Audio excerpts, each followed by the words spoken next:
Olá, meu irmão, minha irmã, mais um dia de Deus, mais uma experiência que nós vamos ter com a palavra de Deus hoje.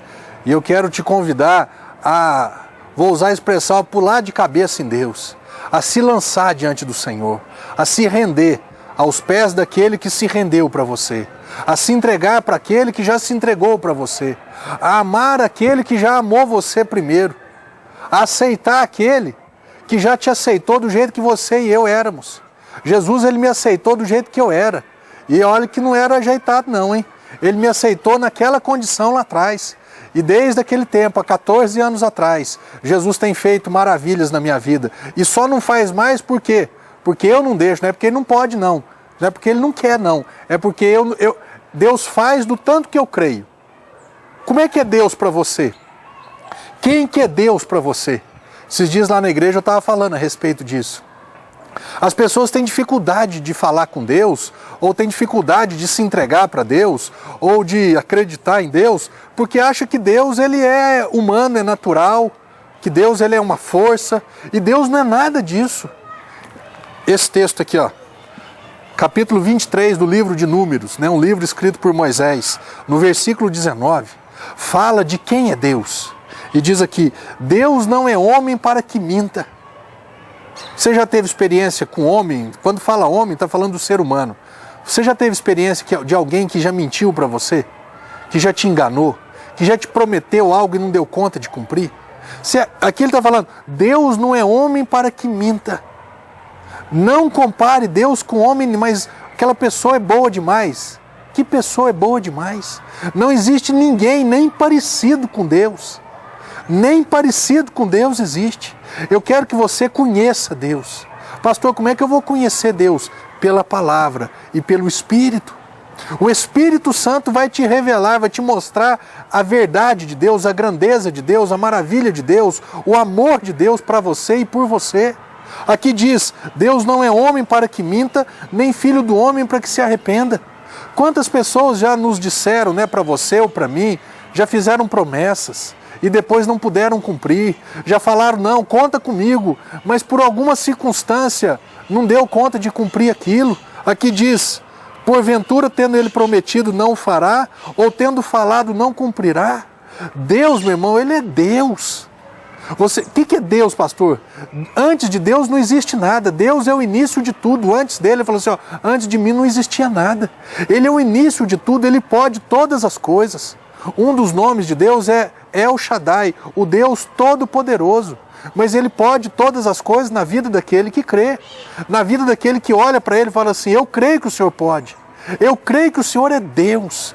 Eu creio que as palavras que estão escritas nessa Bíblia são as palavras do Senhor.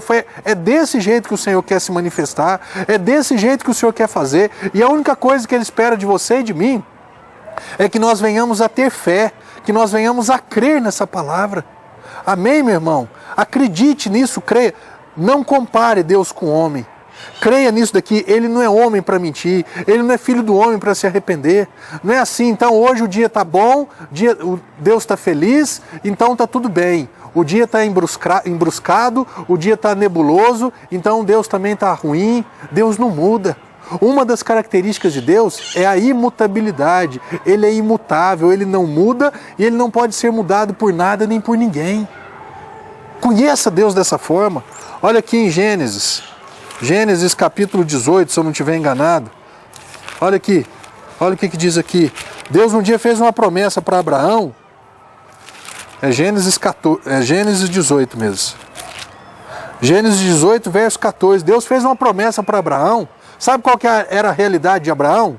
Um homem com 75 anos, casado com Sara, que tinha 65 anos, e ela, além de já ter, como diz a palavra, passado o costume das mulheres, ela não menstruava. Se ela não menstruava, ela não poderia ter filhos mais, não ovulava mais, e ela ainda, acima de tudo isso, ela era estéril. E Deus um dia fez uma promessa para Abraão e falou assim, você vai ser pai de multidões. Para um homem de 75 anos, casado com uma mulher estéril, que promessa é essa? Se Abraão não conhecesse Deus do jeito que ele é, ele não acreditaria. Você precisa conhecer Deus para você começar a dar crédito à palavra dele, a acreditar em Deus e você experimentar do poder de Deus se manifestando na tua vida. Um dia ele chegou para Abraão e falou isso. Passou um tempo, ele apareceu para Abraão e falou: Abraão, você vai ter um filho. E aí a Bíblia diz aqui que Sara, no versículo 12 de 18, Gênesis, diz que Sara, ela riu, dizendo consigo mesma: depois de velha e velho também o meu Senhor, terei ainda o prazer de ter um filho? Disse o Senhor a Abraão: porque Sara riu, dizendo: será verdade que darei ainda a luz sendo velha? Olha o versículo 14. Acaso há para o Senhor alguma coisa demasiadamente difícil? Meu irmão, as promessas de Deus, elas acontecem na vida de todo aquele que crê. As promessas de Deus, elas são recebidas não por mérito, mas por fé. Tem um texto lá em Hebreus, deixa eu ver se eu acho aqui para você. Hebreus capítulo, deixa eu ver aqui. Hebreus capítulo 6, verso 12, diz assim, que nós precisamos nos tornar imitadores daqueles que pela fé e pela longanimidade, ou seja, paciência, herdam as promessas de Deus. As promessas de Deus, as palavras de Deus, elas são conquistadas ou herdadas, melhor dizendo, como a palavra, pela fé, ou seja, por ter certeza, por crer que Deus falou, e pela paciência. Às vezes as coisas não são assim. Às vezes vai decorrer um tempo, vai demandar um tempo. E Deus quer que você, nesse período, você continue crendo que Ele é poderoso para cumprir aquilo que Ele prometeu. Que Ele não é homem para mentir, nem filho do homem para se arrepender. Assim, nossa, eu falei para Abraão isso, mas eu não sabia que Sara era estéril, agora não tem jeito. Não, meu irmão, quando Deus prometeu para Abraão, Ele sabia da idade de Abraão, Ele sabia da incapacidade de gerar filhos de Sara, mas nada disso era impedimento para que a promessa de Deus se estabelecesse na vida de Abraão, a não ser que ele não cresce. Abraão creu, Sara até riu da promessa, e Deus chegou para Sara e falou assim: será que existe alguma coisa muito difícil para eu fazer? Deus está fazendo essa pergunta para você hoje. Será que tem alguma coisa difícil demais para Deus fazer por você ou para você? Se existe alguma coisa demasiadamente difícil para Deus fazer, é porque você não conhece Ele do jeito que você e eu precisaríamos ou precisamos conhecer. Se você acha que para Deus existe alguma coisa muito difícil, você está comparando Deus ao homem. O que é difícil para mim, não é difícil para Deus. Jesus um dia disse assim: aquilo que é impossível para os homens, é possível para Deus. Ou seja, qual que é o seu limite, Marcelo? O meu limite é esse, Deus. A partir daqui eu não dou conta mais, mas eu creio que o Senhor faz. Eu creio que o Senhor pode fazer. Meu irmão, dali para frente, você pode crer, você pode descansar, que Deus dali para frente, Ele pega a tua causa e vai resolver, porque esse Deus, o Deus da palavra, é um Deus para o qual nada é difícil demais de acontecer. Tem um outro texto aqui em Hebreus não, em Números. Deixa eu ver se eu acho aqui para você. Aqui, capítulo 11 de Números, conta a história de Moisés e toda a congregação de Israel. Eles estavam no deserto e eles tiveram fome, eles tiveram um desejo de comer carne. E aí eles chegam para Deus e murmuram e fica bravo com Deus e questiona. E Deus respondeu uma oração para eles. Deus respondeu a murmuração deles, só que foi de uma maneira muito severa. Não brinca com Deus, não. Não coloca Deus à prova, não. Não murmura contra Deus, não. Eles chegaram e murmuraram e falaram assim para Deus: eu não aguento mais comer. Eu não aguento mais comer esse maná. Eu queria comer carne. Eu queria que eu tivesse, ainda que eu tivesse lá no Egito, lá eu comeria. Aí Deus chegou para eles e falou assim: amanhã santificai-vos. Números capítulo 11, verso 18 diz assim: dize ao povo: santificai-vos para amanhã e comereis carne, porquanto chorastes aos ouvidos do Senhor, dizendo: quem nos dará carne a comer? Íamos bem no Egito, pelo que o Senhor vos dará carne e comereis.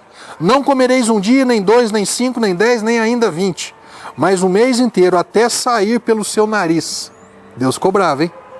Até que vos enfastieis dela, porquanto rejeitaste o Senhor que está no meio de vós, e chorastes diante dele, dizendo: porque saímos do Egito? Respondeu Moisés, olha o que Moisés falou: 600 mil homens de pé, É esse povo no meio do qual estou, e tu disseste, dar-lhes-ei carne, e a comerão um mês inteiro?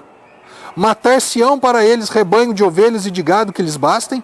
Ou se ajuntarão para eles todos os peixes do mar, para que lhes bastem? Moisés entrou no mesmo lugar e falou assim, mas Deus, são 600.000 homens, sem contar mulher e criança. Sabe que povo que era esse, meu irmão? A população de Campinas inteiro, da cidade de Campinas aqui, no interior de São Paulo. Mais de 1 milhão de pessoas. Nem Moisés acreditou nisso. Moisés falou assim, Deus, o que você vai fazer? Você vai juntar o rebanho tudo da terra? Você vai juntar os peixes tudo do mar? Olha a resposta de Deus para Moisés, verso 23. Porém o Senhor respondeu a Moisés, será que a minha mão encurtou? Porque agora mesmo você vai ver se vai cumprir ou não a minha palavra. Meu irmão, se Deus falou, Ele vai cumprir. Se Deus falou, Ele vai fazer acontecer. Não zomba de Deus não. Não brinca com Deus não. Sabe como é que terminou esse texto aqui? A Bíblia diz que Deus mandou um vento, soprou um vento e trouxe codorniz, 1,5 metro de codorniz. Eles comeram até eles engasgarem e muitos morreram de eles ficarem engasgados com a própria carne que eles estavam comendo. Ou seja, Deus, o que Deus prometeu, Ele cumpriu. Só que aquele povo, teve gente que não saiu bem dessa situação, né? Meu irmão, você não precisa disso. Você precisa crer em Deus. Você pode chegar diante de Deus e falar, Deus, eu creio no Senhor. Eu sei que o Senhor pode fazer. Eu sei que o Senhor não é homem para mentir. Eu sei que a tua mão não está curta. Eu sei que o Senhor é Deus. Eu creio no Senhor. E eu creio que o Senhor vai fazer. Amém, meu irmão? O que está difícil na tua vida? Você crê que Deus pode fazer? O que é impossível para você? Você crê que Deus pode fazer? Se você crê, Ele vai fazer. Do jeito dEle, no tempo dEle, da maneira dEle.